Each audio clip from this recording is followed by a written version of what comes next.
Demon slayer infinity war में मैं आपको अकाज़ा की स्टोरी बताऊंगी। तो अकाज़ा की स्टोरी बहुत इमोशनल है कि वो कैसे डीमन बना। उससे पहले मैं आपको बताती हूँ कि तांजीरो और गियो ने उसको गर्दन काट दी थी, पर क्या हो रहा था, वो रीजनरेट हो रहा था। और तांजीरो को देख के उसको एक पर्सन की याद आ रही थी जो बता रहा था उसे बार बार कि तुम एक दिन 10-20 साल तक अगर ट्रेनिंग करते जाओगे तो तुम एक दिन ऐसे इंसान बन जाओगे जो दूसरों की मदद कर पाएगा। क्योंकि तांजीरो ने उसे जब ये लाइन बोली थी कि हर किसी को बचपन से एक अगर पाला ना होता तो वो भी मर जाते, तो हर कोई कमज़ोर होता है, उसको नीड होती है किसी ना किसी की, उसको बड़ा करने के लिए, पालने के लिए। ऐसे ही उसको भी किसी ने करा होगा। वो जैसे ही ये बोलता है, और उन्होंने कहा कि जब कमज़ोर फिर ताकतवर बन जाते हैं तो वो उनसे और कमज़ोरों की मदद करते हैं। यही नियम है कुदरत का।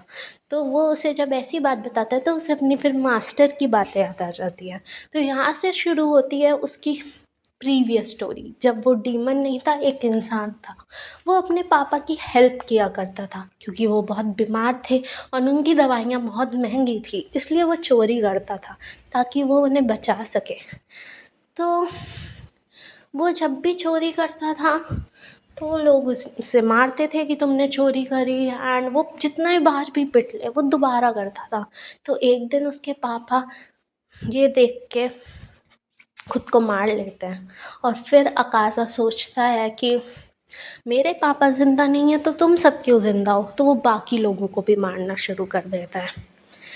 फिर एक दिन जब उसके मास्टर, मतलब कि जो मास्टर वो एक आदमी था, बहुत अच्छा मतलब बहुत अच्छा मार्शल आर्टिस्ट था, वो उसको बुरी तरीके से पटक देता है।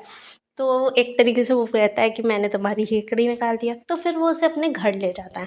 वहाँ पे होती है उसकी बीमार बेटी, जिसकी मम्मी ने पहले से ही मर चुकी होती हैं क्योंकि उसकी बेटी की तबीयत बहुत ख़राब थी, एंड उन्हें लगता था कि शायद वो भी ज़िंदा ना बचे। ऐसा उसकी बेटी सोचती थी, इसलिए कि उन्होंने वो देखना नहीं चाहती थी कि उनकी बेटी की ऐसी हालत हो, उनसे पहले वो चली जाए, इसलिए वो पहले मर जाती है।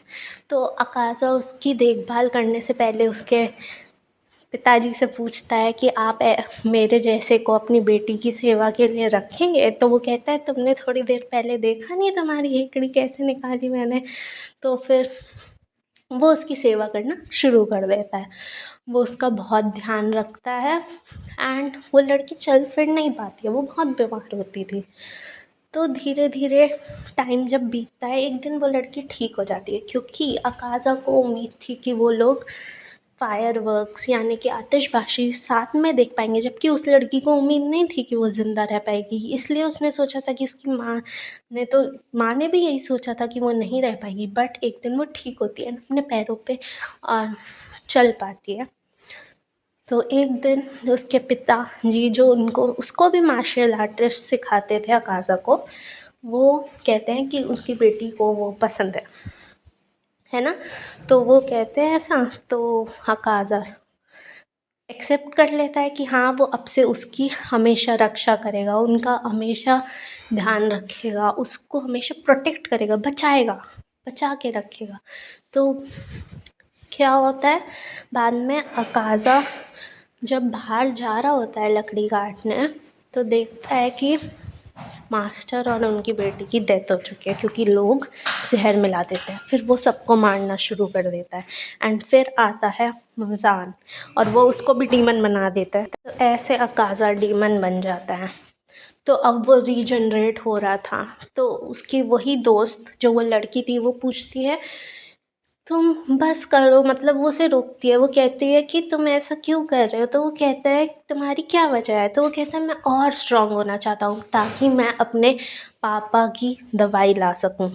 वो जैसे ही रीजनरेट होता है, उसकी तलवार पीछे से ग्यू मार देता है, और ग्यू जब उसको मार देता है पीछे से, तो उस वक्त ये सब बातें वो लड़की की उसके दिमाग में चल रही होती है। तो एकदम से जब अकाज़ा उन पे वार करता है, तो तांजीरो उसको बचाने के लिए, गियो को बचाने के लिए हटाता है रास्ते से, तो उसको फिर याद आ जाती है वही सब बात। सामने मुजान था, वो उसको कह रहा था कि रीजनरेट करो और इनको मार दो, बट उसको एकदम से वो क्लिक हो जाती है बात कि हाँ, उसने उस लड़की को बचाने का वादा किया था। उसको वही सब सामने दिख रहा होता है, अपने मास्टर दिख रहे होते हैं, अपने पापा दिख रहे होते हैं, वो सब उसको हमारा स्वागत है बोल रहे होते हैं। और वो लड़की भी आखिर में वो खुद को मार लेता है और वो उस लड़की से माफ़ी मांगता है कि वो उसे बचा नहीं पाया, उसे माफ़ कर दो। और वो लास्ट पे बोलती है तुम आखिर पहले जैसे ही बन गए।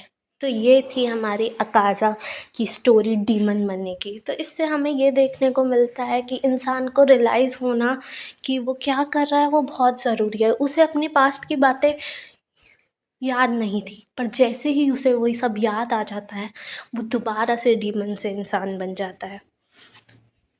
और इसी तरीके से हमारे अकाज़ा की कहानी ख़त्म होती है इन्फिनिटी कैसल में।